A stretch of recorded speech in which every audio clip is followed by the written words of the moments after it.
This is the Bluesound Node X, and on paper, it's just a music streamer. But here's the thing. After living with it for a week, I realized it's trying to replace your entire hi-fi brain, and it almost pulls it off. The catch? There's one detail most people overlook that could make or break your setup. So, is this $700-ish box actually worth your hard-earned cash, or just another audiophile flex? So, what exactly are we looking at? This is the Bluesound Node X, a special edition streamer from Bluesound, released to celebrate their 10-year anniversary.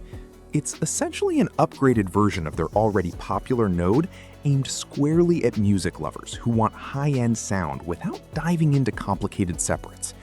Its main selling point? It combines streaming, a DAC, and a preamp into one compact box. That means you can plug it into powered speakers or an amplifier and instantly access everything from Spotify to high-res FLAC files. Think of it as the brain of a modern hi-fi system. Minimal clutter, maximal flexibility. Bluesound Node X performance.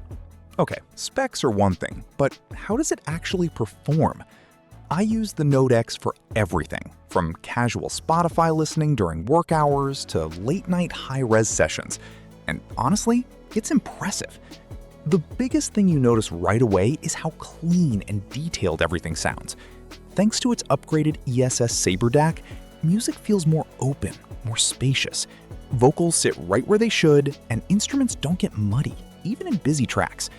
Compared to the standard Node, the difference isn't night and day, but it's definitely there, especially if you're using decent speakers or headphones. Streaming is rock solid too. Using the BluOS app, I jumped between services without hiccups. No lag, no dropouts, just instant playback. Even multi-room audio worked smoothly, which is something cheaper streamers often struggle with. Features and tech.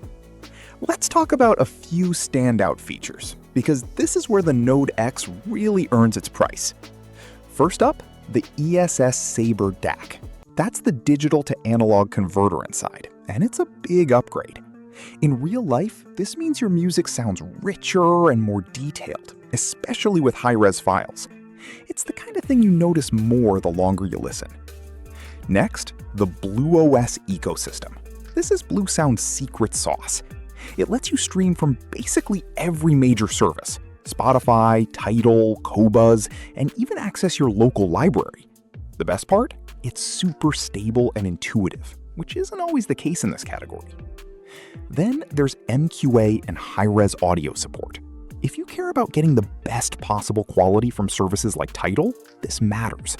You're getting closer to studio-level sound at home. And finally, connectivity. HDMI eARC, optical, analog, USB, it's all here. That means you can hook it up to your TV, your speakers, or even integrate it into a larger system.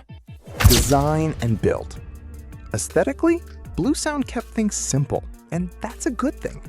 The Node X looks clean and modern, with a matte black finish that blends into pretty much any setup.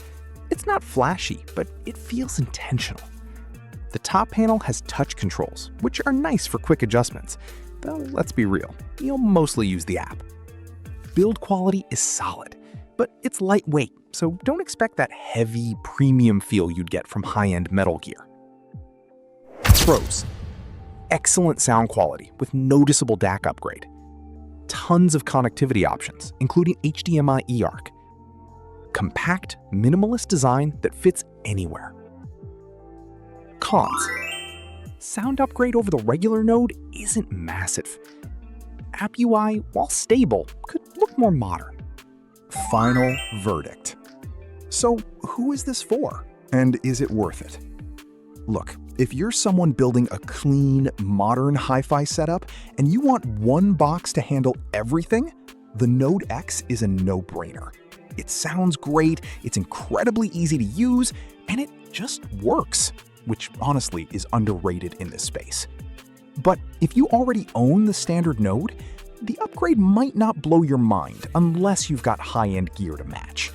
And if you're just streaming Spotify through budget speakers, you're probably not getting your money's worth here.